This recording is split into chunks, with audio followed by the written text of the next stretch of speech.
আসার পরে যেটা হ্যাপাজার্ডলি কাজটা করেছে সেটা হচ্ছে স্থানীয় প্রশাসন সবগুলোকে বাতিল করে দিয়েছে, শুধুমাত্র ইউনিয়ন পরিষদ ছাড়া।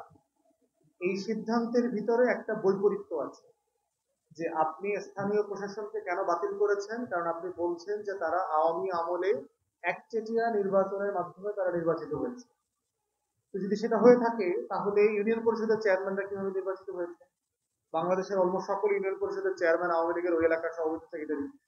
তাহলে আপনি তাকে বাতিল করলেন না কেন? আবার তাকে বাতিল করেন নাই, চট্টগ্রামের মেয়র কোর্টের মামলা রায়ের উপর ভিত্তি করে চিটাগাংয়ের মেয়র হয়ে গেল। সে কিভাবে হলো? কিন্তু তার প্রশাসন বাতিল হলো না কেন? আবার দেখলাম গত কয়েকদিন আগে 9 জন না 8 জন উপজেলা চেয়ারম্যান একটা রিট করে ওনাদেরকে পুনর্বহাল করবার একটা রায় নিয়েছেন। তাহলে এই যে পুরো বৈপরীত্যটা চলছে, এখানে আমরা একটা ন্যায্যতা দেখতে চাচ্ছি। এটা সত্য যে আওয়ামী লীগের আমলে কোনো নির্বাচন হয় নাই। তাহলে সমাধান কি? এখানে দুইটা সমাধান আছে। একটা সমাধান হচ্ছে, এই কাউন্সিলর যারা আছেন পৌরসভা এবং সিটি কর্পোরেশনে আমরা দেখেছি প্রায় 5300 মতো কাউন্সিলর আছেন, যাদের প্রায় 1700 মতো কাউন্সিলর হচ্ছে বিএনপি, জামাত, স্বতন্ত্র এবং ফ্যাসিবাদ বিরোধী আন্দোলনের যারা সক্রিয় ছিলেন, গণ অভ্যুত্থানে সক্রিয় ছিলেন। আমাদের পক্ষ থেকে আমরা দাবি করেছি যাচাই বাছাই সাপেক্ষে এই মানুষগুলোকে পুনর্বহাল করা হোক, কারণ তারা জুলাই আগস্টের গণ অভ্যুত্থানকে ধারণ করেন। তারা অনেকেই জেলে বসে নির্বাচিত হয়েছেন, তারা হচ্ছে আপনার অনেকগুলো মামলার আসামি, এই 16 বছরে অনেক নির্যাতন শিকার হয়েছেন, মুসলিম হয়েছেন।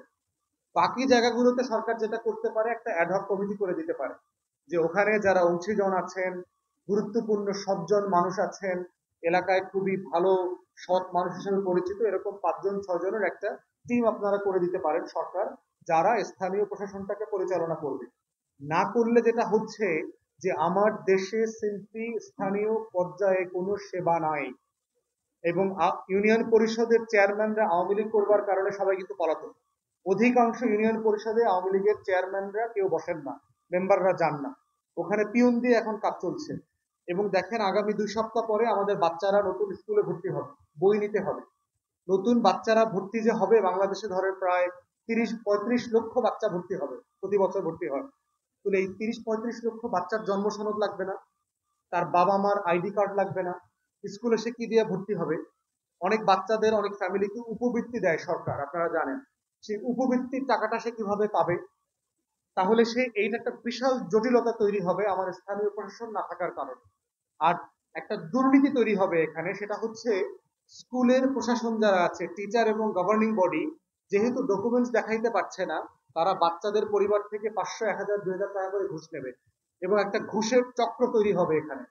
অনেক জায়গাতে যেটা করবে, উপবৃত্তির টাকা 1 মাস 2 মাসের জন্য স্কুল নিয়ে নিবে, যেহেতু তুমি ডকুমেন্টস দেখাইতে পারো না, উপবৃত্তির টাকা দিয়ে দাও।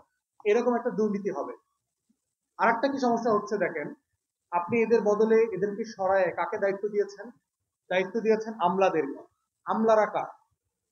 80% আমলা গত 16 বছর ফ্যাসিবাদের দালালি করেছে, রাতের ভোট করছে, দুর্নীতির পাহাড় তৈরি করেছে, বিদেশে হাজার হাজার কোটি টাকা লুটপাট করছে, বাড়ি গাড়ি, টরন্টোতে সেকেন্ড হোম বানানো, মালয়েশিয়াতে সেকেন্ড হোম বানানো, এসব করছে।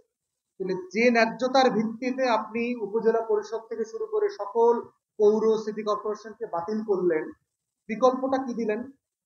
আর একটা ফ্যাসিবাদের দোসরকে দিলেন। এবং সে কি আপনার রাত 9টার সময় গরু পূজা দিবে? আমার কাছে এখানে কাউন্সিলররা দেখা করতে আসছে, গ্রামে গঞ্জে যারা সার্ভ করেন, রাতের বেলা গরু খুঁজে পায় নাই, সেই কাউন্সিলরের বাড়িতে গেছে, কাউন্সিলর হারিকেন নিয়ে 2 ঘন্টা খুঁজা গরু বাড়ি করে দিছে। তার এই সেবা কি আপনার দিতে পারবে আমার যারা 9টা 5টা জব করে, 9টা 6টা 7টা জব করে? তাহলে গ্রামের মানুষটা কাকে ফোন দিবে, কাকে সে কাছে পায়? দিন শেষে সে স্থানীয় প্রতিনিধিদের কি পায়? অতএব যে সমাধানটা করা হচ্ছে, এটা একটা ভুল সমাধান হয়েছে, এটা একটা রং, মানে মিসগাইডেড ডিসিশন ছিল আমলাদের মাধ্যমে পরিচালিত হওয়া। আর যেটা হয়েছে দেখেন, স্থানীয় প্রশাসন না থাকার কারণে যেটা হয়েছে যে আমার যে লোকাল ডেভেলপমেন্ট ওয়ার্ক আছে, আমাদের মন্ত্রণালয়গুলোর ভিতরে সবচেয়ে বেশি বাজেটের কাজ হচ্ছে লোকাল ডেভেলপমেন্ট, এলজিআরডি মিনিস্ট্রির কাজ, প্রায় 40,000 কোটি টাকার কাজ সারা বাংলাদেশে। এই লোকাল ডেভেলপমেন্ট কিন্তু টোটালি স্ট্যাগনেন্ট হয়ে আছে। এখন দেখেন, লোকাল ডেভেলপমেন্ট ওয়ার্ক যদি না হয়, আমার অর্থনীতি কিন্তু গ্রামে গঞ্জে কিন্তু মুখ থুবড়ে পড়ে গেছে। কোনো কাজ নাই গ্রামে গঞ্জে, বেকারত্ব বাড়ছে, অর্থনীতির চাকা ঘুরবে না। জুন জুলাইতে তখন গণমাধ্যম রিপোর্ট করবে যে আমার জিডিপি কেন 2% কমে গেছে। গণ অভ্যুত্থানকে দায়ী করা হবে।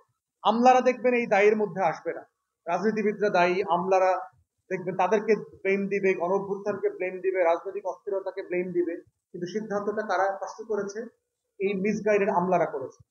অতএব সেই জায়গাতে আমরা দাবি করছি সরকারের কাছে, উপদেষ্টাদের কাছে, যে আপনারা এটার একটা ন্যায্য সমাধান করেন। এবং এই যে যাদের প্রোগ্রামে আজকে আমরা সকালে গিয়েছি, তারা প্রায় 1700 কাউন্সিলর তালিকা করেছে। এই তালিকাটা নিয়ে আমরা বলেছি সরকার যাচাই বাছাই করুক, একটা ক্রাইটেরিয়া ঠিক করুক, ক্রাইটেরিয়া ঠিক করে যারা গণ অভ্যুত্থানের পক্ষে ছিলেন তাদেরকে পুনর্বহাল করা হোক। আমাদের স্থানীয় প্রশাসনের যে সেবাটা আটকে আছে, এই সেবাটা যেন দ্রুত গতিতে নাগরিকরা পায়, আমরা সেটা আশা করছি। সবাইকে ধন্যবাদ।